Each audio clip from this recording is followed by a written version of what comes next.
सुप्रभात। ई सुविद्या कार्यक्रम ऑनलाइन शिक्षादान कार्यक्रम को स्वागत करुच्ची। गत अध्याय रे आमे भारतर नदी विषय रे आलोचना करुथिले। तेबे आजिर विषय वस्तु आजिर प्रसंग भूगोल अर्थनीतिर द्वितीय अध्याय भारत नदीर नदी विन्यास उपरे आमे आज आलोचना करिबा। एबे विषय वस्तु हला नदी विन्यास। लक्ष्य कर पिले माने अववाहिका अंचलर ढालू शिला एवं जलवायु अनुसार नदी गुड़िक विभिन्न प्रकार ढांचारे प्रवाहित होइथांती। एपरि ढांचा को नदी विन्यास बोली कहा जाए। आमे जो नदी गुड़िक देखि थाउ ताहा विभिन्न प्रकारर प्रवाहित होइथांती। एई विभिन्न प्रकार जो प्रवाहित होइथांती पैटर्न बा जो प्रवाहित को आमे नदी विन्यास बोली कहिथाउ। साधारणतः नदी विन्यास चारि प्रकारर बा चारि भागरे विभक्त करा जायछि। एक रे बुक्ष्याकृति, दुई रे समांतरल, तीन रे छत्राकृति, चारि रे आयताकृति। तेबे प्रथमे आमे लक्ष्य करिबा एक रे बुक्ष्याकृति नदी विन्यास। ए छबिटी को लक्ष्य कर। वृक्षाकृति अर्थात वृक्ष भली देखा जाउथिबा एई नदी र अववाहिका प्रवाहित जो हेउछि वृक्ष भली देखा जाउथिबारु एहाकु आमे बुक्ष्याकृति नदी विन्यास कहिथाउ। जेतेबेले नदी और तार समस्त उपनदी एक वृक्ष भली देखा जाती ताहाकू वृक्षाकृति नदी विन्यास कहा जाए। यही छबिटी को तुम लक्ष्य कले संपूर्ण भाव में बुझीपर एवं जापर जे किभली गछर डाल गछरे झांक होला भली ये देखा जाउछि, तेणु याकू वृक्षाकृति कहा जाए। दुई रे समांतरल नदी विन्यास। यही छबिटी को लक्ष्य कर। देख ये छवि रे किभली समांतरल भाव रे नदी गुड़िक बोही जाउथिबारु याकू आमे समांतरल नदी विन्यास कहिथाउ। उपनदी गुड़िक मुख्य नदी सहित प्रायतः समांतरल भावे मिलित हेले समांतरल नदी विन्यास सृष्टि हुए। एभली नदी विन्यास साधारणतः कठिन और नरम शिला परस्पर सहित समांतर भाव रे थिले ही सृष्टि होइथाय। एबे आमे छत्राकृति नदी विन्यास को ऊपर आलोचना करिबा। ये छबिटी को लक्ष्य कर। ये छवि रे देख छत्ता भली ऊपरू लक्ष्य कर। छवि को छत्ता भली एगुड़िक प्रवाहित होइथिबारु याकू छत्राकृति बोली आमे कहिथाउ। नदी गुड़िक गोटिए गम्बुजकार बा उच्च भूमिरु सबु दिगरे प्रवाहित हेले छत्राकृति नदी विन्यास सृष्टि होता है। आमे समस्ते छता को देखिचे। छता देपली गम्बुज आकार रे आसी थाए, ठीक सही भली ऊपरु निम्न को आसी थाए। ठीक सही भली नदी गुड़िक ऊपर अंशर निम्न अंश को बोही जाई थांती छता भली देखा होथिबारु याकू छत्राकृति नदी विन्यास कहा जाए। छवि मध्य लक्ष्य करुथिबो।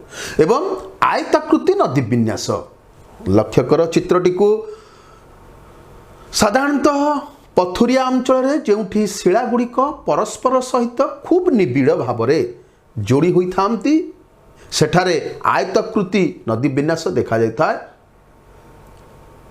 एही नदी विन्यास को आमे आयताकृति नदी विन्यास बोली कहिबा। तेबे चित्ररू तुम्हें समस्त नदी विन्यास उपरे धारणा तुम होइथिए पिले। नदी द्वारा सृष्ट केतक भूमि रूप उपरे आलोचना करिबा। नदी द्वारा सृष्ट केतक भूमि रूप। उपद्वीपीय नदी मानक मध्यरु अधिकांश ऋतुकालीन प्रवाह परिलक्षित हुए, कारण एगुड़िक वृष्टि पृष्ठ। वर्षा दिने नदी रे अधिक जल प्रवाहित हुए, मात्र ग्रीष्म ऋतु रे प्रवाह क्षण होई शुष्क धारटी रे ହିଁ ସୀମିତ ରହିଯାଏ। ଫଳତଃ ଏହି ନଦୀଗୁଡ଼ିକ ବର୍ଷ ସାରା ସୁନାବ୍ୟା ନୁହନ୍ତି। ଉତ୍ତର ଭାରତର ନଦୀଗୁଡ଼ିକ ତୁଳନାରେ ଏଗୁଡ଼ିକ କମ୍ ଦୈର୍ଘ୍ୟ ବିଶିଷ୍ଟ ଏବଂ ଏମାନଙ୍କର ସଜ୍ଜା ମଧ୍ୟ ଅଗଭୀର। କେତେକ ଉପଦ୍ୱୀପୀୟ ନଦୀ ମଧ୍ୟ ମାଳଭୂମି ଏବଂ ଅନ୍ୟ ଗୁଡ଼ିକ ପଶ୍ଚିମ ଘାଟ ପର୍ବତମାଳାରୁ ଉତ୍ପତ୍ତି ଲାଭ କରି ବଙ୍ଗୋପସାଗରରେ ପଡ଼ିଛନ୍ତି। କେବଳ ମାତ୍ର 2ଟି ନଦୀ ଆରବ ସାଗରରେ ପଡ଼ିଛନ୍ତି। ଏହି ଚିତ୍ରଟିକୁ ତୁମେମାନେ ଲକ୍ଷ୍ୟ କର। ଉପଦ୍ୱୀପୀୟ ନଦୀମାନଙ୍କ ମଧ୍ୟରୁ ଅଧିକାଂଶ ଋତୁକାଳୀନ ପ୍ରବାହିତ ହୋଇଥାନ୍ତି। ବର୍ଷ ସାରା ଏଥିରେ ଜଳ ନଥାଏ। ବର୍ଷା ଦିନେ ନଦୀରେ ଅଧିକ ଜଳ ପ୍ରବାହିତ ହୁଏ। ମାତ୍ର ଗ୍ରୀଷ୍ମ ଋତୁରେ ଜଳ ପ୍ରବାହର କ୍ଷୀଣ ହୋଇଯାଇଥାଏ ଏବଂ ଶୁଷ୍କ ମଧ୍ୟ ହୋଇଥାଏ। ଫଳତଃ ଏହି ନଦୀଗୁଡ଼ିକ ବର୍ଷ ସାରା ସୁନାବ୍ୟା ନୁହନ୍ତି। ଆମେ ଆଗରୁ ପ୍ରଥମ ପାଠରେ ସୁନାବ୍ୟା, ଯେଉଁଠିକି ବର୍ଷ ସାରା ଜଳ ଚିରସ୍ରୋତା ଭାବରେ ବହି ଯାଉଥିବ, ଆମେ ତାହାକୁ ସୁନାବ୍ୟା କହୁଥିଲେ। କିନ୍ତୁ ଏଠି ବର୍ଷ ସାରା ଜଳ ପ୍ରବାହିତ ନ ହୋଇଥିବାରୁ ଆକୁ ସୁନାବ୍ୟା ବୋଲି ଆମେ କହିବା ନାହିଁ। ଚିତ୍ରଟିକୁ ଲକ୍ଷ୍ୟ କର।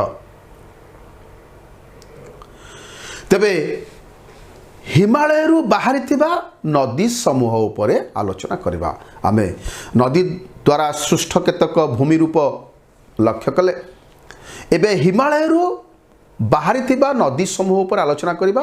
ହିମାଳୟରୁ ବାହାରିଥିବା ନଦୀ ବା ଉତ୍ତର ଭାରତର ନଦୀଗୁଡ଼ିକ ମଧ୍ୟରେ 3ଟି ନଦୀ ମୁଖ୍ୟ, ଯେଗୁଡ଼ିକ ହିମାଳୟରୁ ପ୍ରବାହିତ ହୋଇଛନ୍ତି, ହିମାଳୟରୁ ବାହାରିଛନ୍ତି। ସେହି ନଦୀମାନଙ୍କ ଭିତରେ 3ଟି ହେଉଛନ୍ତି ମୁଖ୍ୟ ନଦୀ। ସେଗୁଡ଼ିକ ହେଲା ସିନ୍ଧୁ। ଲକ୍ଷ୍ୟ କଲେ ଦେଖିପାରିବ, ଇଏ ହେଉଛି ସିନ୍ଧୁ ନଦୀ। ଇଏ ହିମାଳୟରୁ ଉତ୍ପତ୍ତି, ହିମାଳୟରୁ ହିଁ ସୃଷ୍ଟି ହୋଇଛନ୍ତି, ହିମାଳୟରୁ ପ୍ରବାହିତ ହୋଇଛନ୍ତି ସିନ୍ଧୁ ନଦୀ। ପରବର୍ତ୍ତୀ ନଦୀକୁ ଦେଖ, ଇଏ ହେଉଛି ଗଙ୍ଗା ନଦୀ। ସିନ୍ଧୁ ପରେ ଇଏ ହେଉଛି ଗଙ୍ଗା। ସୁନ୍ଦର ନଦୀଟିକୁ, ଚିତ୍ରଟିକୁ ଲକ୍ଷ୍ୟ କର। ଏବେ ଆମେ ଦେଖିବା ବ୍ରହ୍ମପୁତ୍ର ନଦୀ। ଇଏ ହେଉଛି ବ୍ରହ୍ମପୁତ୍ର ନଦୀ। ଏମାନେ ଖୁବ୍ ଦୀର୍ଘ ଏବଂ ଅନେକ ଗୁଡ଼ିଏ ଉପନଦୀ ଏଗୁଡ଼ିକରେ ମିଶିଛନ୍ତି। ଗୋଟିଏ ମୁଖ୍ୟ ନଦୀ ଓ ତାର ସମସ୍ତ ଉପନଦୀ ମିଶି ଏକ ନଦୀ ତନ୍ତ୍ର ବା ରିଭର ସିଷ୍ଟମ, ଯାହାକୁ ଆମେ କହୁ ନଦୀ ତନ୍ତ୍ର ସୃଷ୍ଟି କରିଥାନ୍ତି। ତେବେ ନଦୀ ତନ୍ତ୍ର କାହାକୁ ଆମେ କହିବା ନା, ସମସ୍ତ ଉପନଦୀ ମିଶି ଉପନଦୀ ଗୁଡ଼ିକୁ, ଯେଉଁମାନେ ମୁଖ୍ୟ ନଦୀକୁ ଜଳ ଯୋଗାଇଥାନ୍ତି, ଉପନଦୀ ଆମେ ପୂର୍ବରୁ ଆଲୋଚନା କରିଛେ। ଉପନଦୀ କାହାକୁ କହିବା? ତାହେଲେ ସମସ୍ତ ଉପନଦୀ ମିଶି ଏକ ନଦୀ ତନ୍ତ୍ର ସୃଷ୍ଟି କରିଥାନ୍ତି।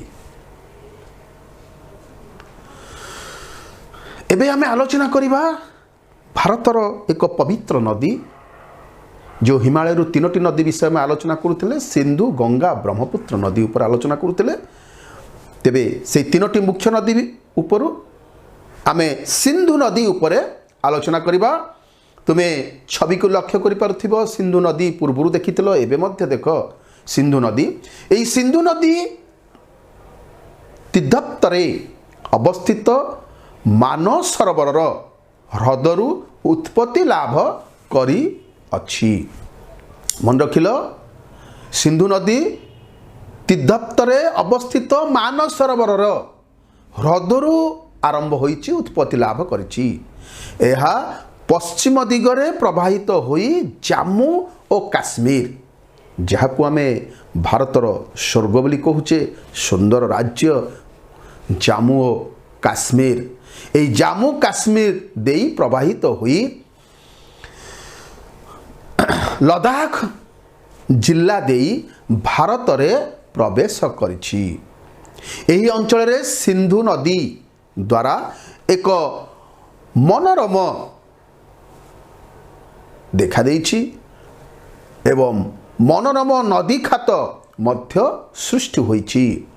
अनेक गुड़िए उपनदी यथा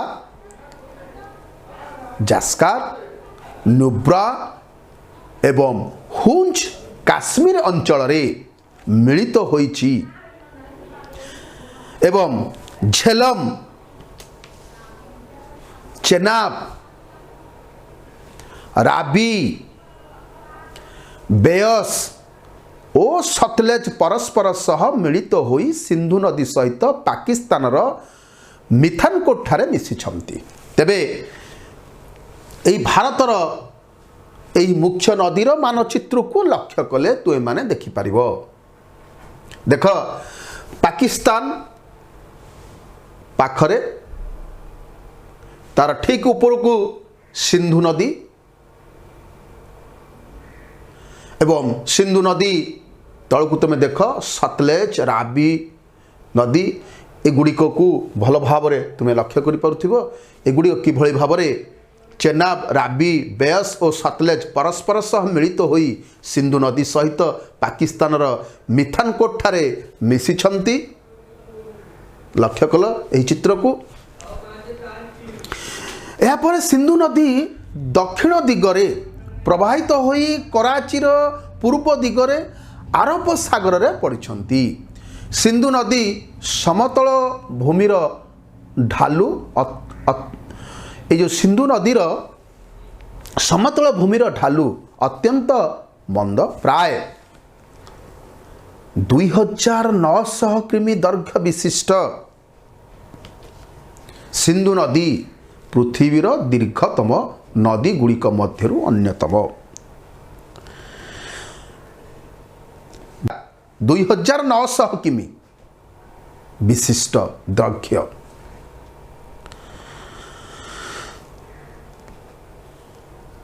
पृथ्वीर दीर्घतम नदी गुड़िक मध्यरु यह होछि अन्यतम।